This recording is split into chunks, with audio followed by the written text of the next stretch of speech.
మేధావులు మీరు, అది చదువు ఉన్నా లేకపోయినా. ఎందుకంటే కీలకమైనటువంటి ఉద్యమాలలో పనిచేస్తున్నటువంటి క్రమంలో ఇబ్బందులు ఎదుర్కొన్నారు. ఈ రాజ్యం చేస్తున్నటువంటి తప్పును కూడా గమనించగలిగి ప్రాణాన్ని సైతం లెక్క చేయకుండా ప్రజల కోసం మేము సిద్ధంగా ఉన్నాం, మేము చస్తూ మిమ్మల్ని బతికిస్తామని మనం ఏదైతే ప్రజలకు వాగ్దానం చేశామో ఇప్పుడు కూడా అదే చేయాలని చెప్తాము. మన కుటుంబాలు ఉన్నాయి, మన కుటుంబాలను బతికించుకోవడం కోసము మనం చేయాల్సిన అవసరం ఉంది. ఇవాళ ఏదైతే ప్రభుత్వాన్ని మనం అడుగుతా ఉన్నామో అనేక డిమాండ్లు ఇవాళ అప్పులన్న చెప్పాడు. ఇల్లు లేనటువంటి వాళ్ళు ఉన్నారు, అసలు ఉండడానికి ఇల్లు లేనటువంటి వాళ్ళు ఉన్నారు, కనీసం పిల్లల్ని చదివించుకోలేనటువంటి వాళ్ళు ఉన్నారు, వయసు వచ్చిన పిల్లలు ఉంటే భయపడుతున్నటువంటి తల్లులు ఉన్నారు. నేను అడుగుతా ఉన్నాను, ఈ భయము అంతా కూడా పక్కన పెడితే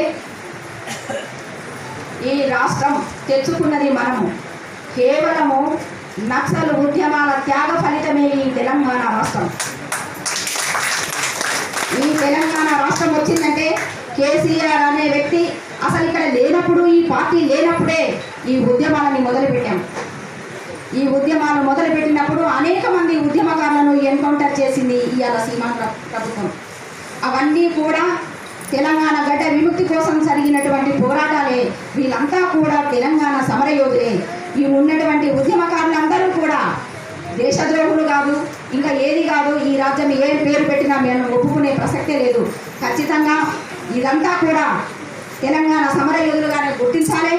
ఏ ప్రభుత్వం అయితే ఈ రాష్ట్రంలో సంక్షేమ పథకాలను ప్రవేశపెట్టిందో ఆ సంక్షేమ పథకాలన్నింటినీ కూడా మొట్టమొదటిసారిగా ఏ విప్లవకారుని కుటుంబం అయితే ఉన్నదో ఆ విప్లవకారుని కుటుంబానికి మీరు ఇల్లు ఇస్తారా, లోన్ ఇస్తారా, ఇంకా లేకపోతే ఆ కుటుంబం బతకడానికి, ఆ ఉద్యమ కుటుంబం బతకడానికి ఈ ప్రభుత్వం ఖచ్చితంగా అమలు చేయాల్సిన పనులు.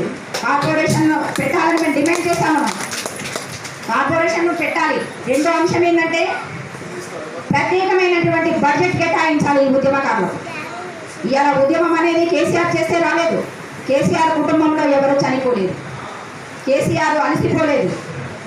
మేమేమంటున్నామంటే ఉద్యమం ఏదైతే నక్సల్ ఉద్యమాలు కాకుండా అనేక విప్లవ ఉద్యమాలు జరిగినటువంటి చిన్న చిన్న పిల్లలు, ఒక్క కొడుకున్న వాళ్ళు, చదువుకున్న వాళ్ళు, పుస్తకాన్ని యూనివర్సిటీకి పంపినటువంటి పిల్లలు కూడా ఇవాళ ఆత్మహత్యలు చేసుకున్నారు. మాకు తెలంగాణ వస్తే చాలు, మేము చచ్చిపోయినా పర్వాలేదు అని.